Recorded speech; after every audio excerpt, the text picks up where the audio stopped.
Bienvenue à tous à cette nouvelle édition de Planète Facebook. Nous vous sommes reconnaissants pour l'intérêt que vous vouez à ce micro-programme.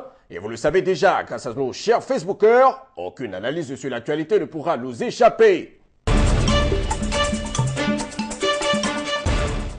Eh bien, commençons cette édition avec la page Facebook de BBC Afrique qui nous parle d'affrontements meurtriers en Égypte.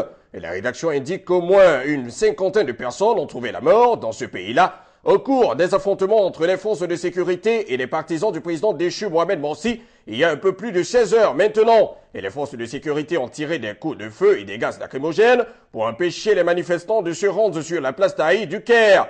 Plusieurs milliers de personnes s'y étaient rassemblées pour marquer le 40e anniversaire de la guerre entre l'Égypte et Israël. Et il faut dire que le pays connaît une instabilité grandissante chaque jour, que Dieu fait, à cause et depuis que Morsi a été limogé du pouvoir. Les violences continuent, des morts se comptent chaque jour comme des beignets. Et nos somptueux Facebookers, eux aussi s'y sont mis, mais en nous laissant quelques commentaires. Et le premier à réagir conseille à ses frères égyptiens de s'asseoir et discuter entre eux, car personne mieux qu'eux-mêmes ne peut résoudre leurs problèmes. Pour un autre en tout cas, en Égypte, le peuple a intérêt d'opter pour une nouvelle piste de sortie de cette crise.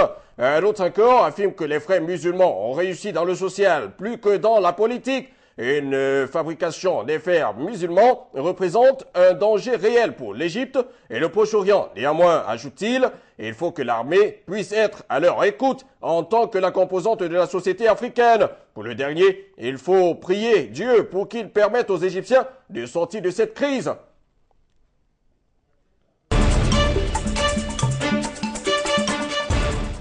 Sur la page Facebook de RFI, à présent, l'équipe de rédaction nous annonce qu'en Guinée-Bissau, la communauté nigériane a été attaquée après la disparition d'un enfant. RFI indique que ce sont les vendeuses du grand marché de Bissau qui ont donné l'alerte après la disparition de la fillette. Et la nouvelle s'est donc très vite répandue et les groupes de jeunes armés de cailloux et de bouteilles vides se sont attaqués aux ressortissants nigérians dont certains ont eu la vie sauve en trouvant refuge dans leur ambassade. Et les forces nigérianes de la communauté économique des États de l'Afrique de l'Ouest, la CEDEAO, stationnées à Bissau depuis le coup d'État d'avril 2012, se sont très vite déployées autour de la chancellerie et dans les rues voisines. Pour disperser la foule, les forces de l'ordre ont utilisé des gaz lacrymogènes et tout est un peu rentré dans l'ordre. Sur cette deuxième actualité, le premier à réagir indique que la justice populaire, c'est ça le mal de l'homme noir. Si après enquête, on trouve que ces gens n'y sont pour rien, qu'est-ce qu'on dira? Ça fait, dit-il, tout simplement pitié cette barbarie. Un autre dit observer que de plus en plus, nous sommes informés de lynchage à Madagascar, à Nocibi, en Guinée-Bissau et dans plusieurs autres lieux dans le monde. On note aussi que dans beaucoup de pays africains, la justice est faite à l'avantage des plus fortunés. Pour un autre encore, c'est de l'injustice pure et simple. Sinon, avant d'exécuter des personnes, il faut au préalable les juger. Le dernier, pour sa part, exhorte les frères nigérians à ne pas riposter, mais à chercher plutôt un moyen de régler ce problème de façon pacifique.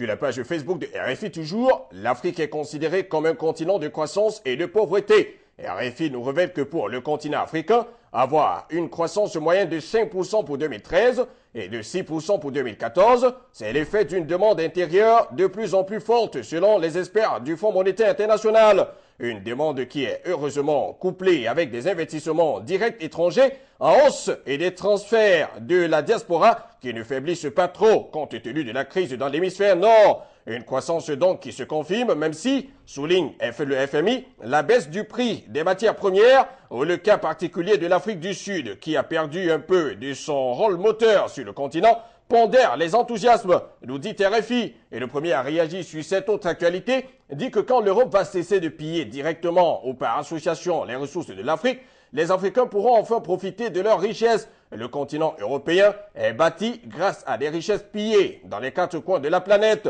L'autre pense que l'Afrique n'avance pas parce qu'on n'a pas des leaders dans ce continent, mais plutôt des dealers et des gangsters de haute couture. Pour un autre encore, la pauvreté de l'Afrique en général, et de la RDC en particulier, ne peut être réduite que si les Occidentaux laissent vivre les Africains leur vie, car ils font semblant de les aider alors qu'ils ne font que piller leurs richesses. Le dernier, quant à lui, pense que si l'Afrique reste pauvre, c'est à cause des dettes extérieures. Pour lui, l'Afrique restera pauvre si elle continue à s'endetter ainsi.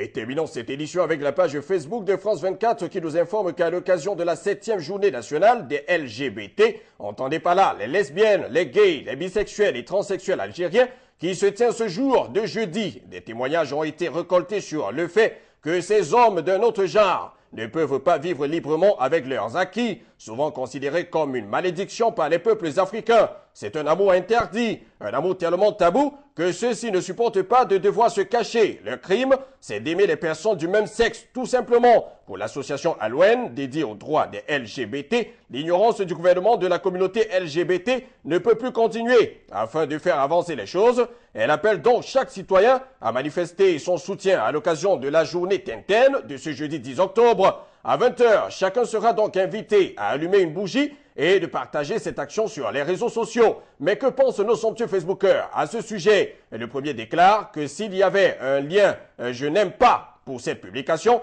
il cliquerait dessus 100 000 exposants 1 million de fois. Un autre précise que ce n'est pas seulement en Algérie que les homosexuels souffrent, mais c'est partout dans le monde entier. Et il estime que c'est l'éducation qu'il doit changer en Afrique. Et il nous révèle en plus qu'il a décidé de vivre célibataire. Comme ça, c'est plus facile. Pour lui, enfin, la société n'est pas prête d'accepter ça. Alors, ils doivent se cacher tout simplement. Le dernier pense que c'est l'Occident qui fomente ces idées dans la tête des Africains et veut leur imposer l'homosexualité à tous les prix, sans toutefois oublier toutes les valeurs chères à l'Afrique. Faites donc attention, chers Occidentaux. On vous a à l'œil.